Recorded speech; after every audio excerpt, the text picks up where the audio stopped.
Your father is waiting, my mother said as we rose. Then I did something I had never done before. I reached up and kissed Ultima. She smiled back and said, Adios, Antonio. Adios, I called back. I grabbed my suitcase with my clothes and ran out the truck where my father waited. Adios, they called, trailing after me. Send my love to Papa.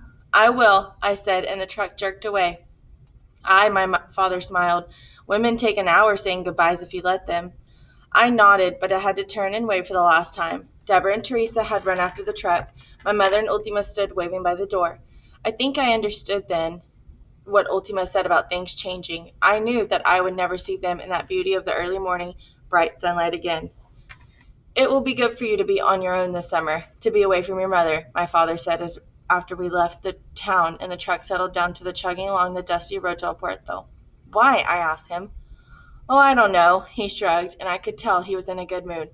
I can't tell you why, but it is so. I left my own mother, may God rest her soul, when I was 7 or 8. My father contracted me to a sheep camp on the Llano. I spent a whole year on my own, learning from the men in the camp. Ah, those were the days of freedom. I wouldn't trade for anything. I became a man. After that, I did not depend on my mother to tell me what was right or wrong. I decided on my own. And that is what I must do, I said. Eventually. I understood what he said, and it made sense. I did not understand his willingness to send me to my mother's brothers, so I asked him. It does not matter, he answered regretfully. You will still be with the men, in the fields, and that is what matters. Oh, I would have liked to have sent you to the Llano. That is the way of life I knew. But I think the way of life is just about gone. It is a dream. Perhaps it is time we gave up a few of our dreams. Even my mother's dreams, I asked. Aye, he murmured. We live two different lives, your mother and I. I came from a people who held the wind as brother, because he is free, and the horse as companion, because he is the living. Fleeting wind, and your mother, well, she came from men who hold the earth as brother. They are a steady, settled people. We have been at odds all of our lives, the wind and the earth. Perhaps it's time we gave up the old differences. Then maybe I do not have to be just Mata as a Luna. Perhaps I can be both, I said. Yes, he said, but I knew he was as proud as ever as being a Matas. It seems I am so much as a part of the past, I said. Aye, every generation, every man is a part of his past. He cannot escape it. But he may reform the old materials, make something new. Take the Llano and the river valley, the moon and the sea, God and the golden carp, and make something new, I said. I said to myself, that is what Ultima meant by building strength from life. Papa, I asked, can a new religion be made? Why, I suppose so, he answered. A religion different from the religion of the Lunas? I was again talking to myself, intrigued by the easy flow of thoughts and the openness with which I divulged them to my father. The first priest here, I nodded towards El Puerto. He was the father of the Lunas, wasn't he? My father looked at me and grinned. They do not talk about that. They are very sensitive about that, he said. But it was true. The priest that came with the first colonizers to the valley of El Puerto had raised a family, and it was the branches of this family that now ruled the valley. Somehow everything changed. The priest had changed, so perhaps his religion could be made to change. If the old religion could no longer answer the questions of the children, then perhaps it was time to change. Papa, I asked after a while, why is there evil in the world? Ay, Antonio, you ask so many questions. Didn't the priest at the church explain? Didn't you read in your catechism? But I would like to know your answer, I insisted. Oh, well, in that case, well, I will tell you as I see it. I think most of the things we call evil are not evil at all. It is just that we don't understand those things, and so we call them evil. And we fear evil only because we do not understand it. When we went to the Tejas ranch, I was afraid because I did not understand what was happening. But Ultima was not afraid because she understood. But I took the Holy Communion. I sought understanding, I cut in. My father looked at me, and the way he nodded his head made me feel he was sorry for me. Understanding does not come that easy, Tony. You mean God doesn't give understanding? Understanding comes with life, he answered. As a man grows, he sees life and death. He is happy and sad. He works, plays, meets people. Sometimes it takes a lifetime to acquire understanding, because in the end, understanding simply means having a sympathy for people. He said, Ultima has sympathy for people, and it is so complete that with it she can touch their souls and cure them. That is her magic. Aye, and no greater magic can exist, my father nodded. But in the end, magic is magic, and one does not explain it so easily. That is why it is magic. To the child it is natural, but for the grown man it loses its naturalness. So as old men we see different reality, and when we dream it is usually for a lost childhood, or trying to change someone, and that is not good. So in the end, I accept reality. I see, I nodded.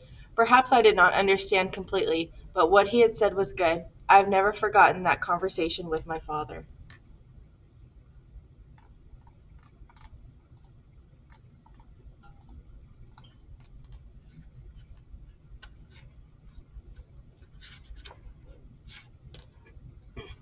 I ran miles before I could go run no more, and fell to the ground. My heart was pounding, my lungs burned, and in my side there was a continuous stabbing pain. For a long time, I would lay on the ground, gasping for breath and praying that I would not die from the pain that racked my body before I could warn Ultima. When I had rested and was able to run again, I paced myself so as not to tire myself as I had in the wild first dash. The second time I stopped to rest, I saw the flaming sun go down over the tops of the cottonwood trees, and the thick, heavy shadows brought dusk. The melancholy mood of evening spread along the river, and after the strange cries of birds settling to roost were gone, a strange silence fell upon the river. With darkness upon me, I had to leave the brush and run up in the hills, just along the tree line.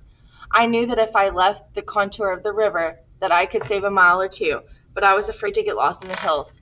Over my shoulder the moon rose from the east and lighted my way. Once I ran into the flat piece of bottom land, and what seemed solid earth by the light of the moon was a marshy quagmire. The wet quicksand sucked me down, and I was almost to my waist before I squirmed loose.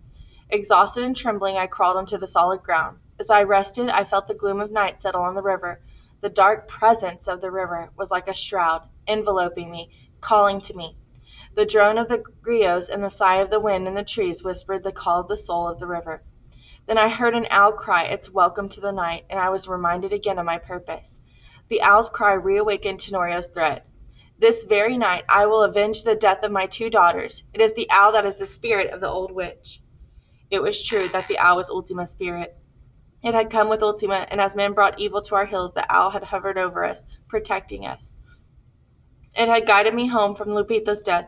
It had blinded Tenorio the night he came to hurt Ultima. The owl had driven away the howling animals the night we cured my uncle, and it had been there when the misery of the Tejas family was removed. The owl had always been there. It sang to me the night my brothers came home from the war, and in my dreams I sometimes saw it guiding their footsteps as they stumbled through the dark streets of the distant cities. My brothers, I thought. Would I ever see my brothers again? If my sea blood called me to wander and sailed me away from my river and my llano, perhaps I would meet them in one of the dazzling streets of their enchanting cities, and I would reach out and whisper my love for them. I ran with new resolution. I ran to save Ultima, and I ran to preserve those moments when beauty mingled with sadness and flowed through my soul like the stream of time. I left the river and ran across the llano. I felt light, like the wind, as my even strides carried me homeward. The pain in my side was gone. I did not feel the thorns of the cactus or the needles of the yucca that pierced my legs and feet. The full moon of the harvest rose in the east and bathed the llano in its light. It had knocked softly on the door of my uncle's valley, and they had smiled and admitted her. Would they smile when they learned I doubted the God of my forefathers, the God of the lunas, and knew I praised the beauty of the golden carp? Would I ever race like a kid again, a wild cabrito rattling the pebbles on the goat path? Would I ever wrestle the crazy horse in wild bones again? And what dream would form to guide my life as a man? These thoughts tumbled through my mind until I saw the lights of the town across the river. I had arrived. Just ahead were the juniper-spotted hills I knew so well. My pounding heart revived at their sight, and with a burst of speed I urged myself forward and reached the top of the gentle hill. From here I could see our huddled home. There was a light shining through the kitchen door, and from where I stood I could make out the silhouette of my father. All was peaceful. I paused to catch my breath, and for the first time since I began my race I slowed down to a walk. I was thankful that I had arrived in time. But the tranquility of the night was false. It was a moment of serenity, lasting only as long as my sigh of relief. A truck came bouncing over the goat path and pulled to a screeching stop in front of the door. "Antonio! Has Antonio come?" I heard my Uncle Pedro shout. ¿Qué pasa?" My father appeared at the door. Ultima and my mother were behind him. I was about to shout and answer that I was here, and and well when I saw the lurking shadow under the juniper tree.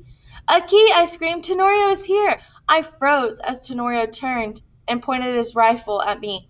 "Espiritu de mi alma," I heard Ultima's command ring in the still night, and swirling of wings engulfed Tenorio. He cursed and fired. The thundering report of the rifle followed the flash of fire. The shot destroyed the quiet moonlit peace of the hill, and it shattered my childhood into 1,000 fragments, and long ago stopped falling are now dusty relics gathered in distant memories. "Ultima!" I cried. My father came running up the hill, but my Uncle Pedro, who had remained in his truck, raced past him. The bouncing headlights of the truck revealed Tenorio on his hands and knees, searching the ground at the foot of the tree. "Ay!" he cried, like a fiend when he found the object of his search. He jumped up and waved the dead body of Ultima's owl over his head. "No," I groaned, when I saw the ruffled, bloodied feathers. "Oh, God, no!" "I win! I win!" he howled and danced. "I have killed the owl with the bullet molded by the Prince of Death." He shouted at me. "The witch is dead. My daughters are avenged. And you, cabroncito, you escaped me on the bridge, will follow her to hell." With his evil eye blazing down the rifle's barrel, he aimed at my forehead, and I heard the shot ring out. There was a loud ringing in my ears, and I expected the wings of death to gather me up and take me with the owl. Instead, I saw Tenorio's head jerk in surprise. Then he dropped the owl, and his rifle clutched at his stomach. He turned slowly and looked at my Uncle Pedro, who stood on the running board of the truck. He held the smoking pistol still aimed at Tenorio, but a second shot was not needed. Tenorio's face twisted with the pain of death. "Ay!" he moaned and tumbled into the dust. "May your evil deeds speed your soul to hell," I heard my uncle whisper as he tossed the pistol on the ground. "And may God forgive me." "Antonio!" My father came running through the dust and smoke. He gathered me in his arms and turned me away. "Come away, Antonio," he said to me. "Si, papa," I nodded. "But I cannot leave the owl." I went to Tenorio's side and carefully picked up Ultima's owl. I prayed that it would be alive, but the blood had almost stopped flowing. Death was carrying it away in its cart. My uncle handed me a blanket from the truck, and I wrapped the owl in it. "Antonio! Antonito! Mito!" I heard my mother's frantic cries, and I held her arms around me, her hot tears on my neck. "Ave Maria Purissima." "Ultima," I asked. "Where's Ultima?" "But I thought she was with me." My mother turned and looked in the darkness. "We must go to her." "Take him," my father said. "It is safe now. Pedro and I will go for the sheriff." My mother and I stumbled down the hill. I did not think she or my father understood what the owl's death meant, and I, who shared the misery with Ultima, shuddered at what I would find. We rushed in the still house. "Mama!" Deborah cried. She held trembling Teresa. "It is all right," she reassured them. "It is over." "Take them to their room," I said to my mother. It was the first time I had ever spoken to my mother as a man. She nodded and obeyed. I entered Ultima's room softly. Only a candle burned in the room, and by its light I saw Ultima lying on the bed. I placed the owl by her side and knelt at the side of the bed. "The owl is dead," was all I could say. I wanted to tell her that I had tried to come in time, but I could not speak. "Not dead," she smiled weakly, "but winging its way to a new place, a new time, just as I am ready to fly." "You cannot die," I cried, but in the dim, flickering light I saw the ashen pallor of death on her face. "When I was a child," she whispered, "I was taught my life's work by a wise old man, a good man.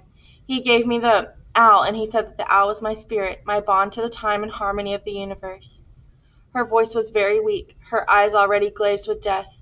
"My work was to do good," she continued. "I was to heal the sick and show them the path of goodness. But I was not to interfere with the destiny of any man. Those who wallow in evil and brujeria cannot understand this. They create a disharmony that in the end reaches out and destroys life. With the passing away of Tenorio and my self-meddling will be done with. Harmony will be reconstituted. That is good. Bear him no ill will. I accept my death because I accepted to work for life." "Ultima," I wanted to cry out. "Don't die, Ultima." I wanted to rip death away from her and the owl. "Shh," she whispered, and her touch calmed me. "We have been good friends, Antonio. Do not let my passing diminish that. Now, I must ask you to do me a favor. Tomorrow, you must clean out my room. At sunrise, you must gather my medicines and my herbs, and you must take them somewhere along the river and burn everything." "See," I promised. "Now, take the owl. Go west in the hills until you find a forked juniper tree. There, bury the owl. Go quickly." "Grande," my mother called out. I dropped to my knees. Bless me, Ultima. Her hand touched my forehead, and her last words were, I bless you in the name of all that is good and strong and beautiful, Antonio. Always have the strength to live, love life, and if despair enters your heart, look for me in the evenings when the wind is gentle and the owls singing in the hills. I shall be with you. I gathered up the owl and slipped out of the room without looking back. I rushed past my worried mother, who cried after me, then ran to tend Ultima. I ran into the darkness of the quiet hills. I walked for a long time in the moonlight, and when I found a forked juniper tree, I dropped to my knees, and with my hands I carved out a hole big enough to hold the owl. I placed the owl in the grave, and I put a large stone over it so the coyotes would not dig it out. Then I covered the hole with the earth of the llano. When I stood up, I felt warm tears on my cheeks. Around me, the moonlight glittered on the pebbles of the llano, and in the night sky, a million stars sparkled. Across the river, I could see the twinkling lights of the town. In a week, I would be returning to school, and as always, I would be running up the goat path and crossing the bridge to go to church. Sometime in the future, I would have to build my own dream out of those things that were so much a part of my childhood. I heard the sound of the siren somewhere near the bridge, and I knew my father and my uncle were returning with the sheriff. The dead Tenorio, who had meddled with the fate of Narciso and Ultima, would be carted away from our hills. I did not think that my Uncle Pedro would be punished for killing such a man. He had saved my life, and perhaps if we had come earlier, he would have saved Ultima. But it was better not to think that way. Ultima said to take life's experiences and build strength from them, not weakness.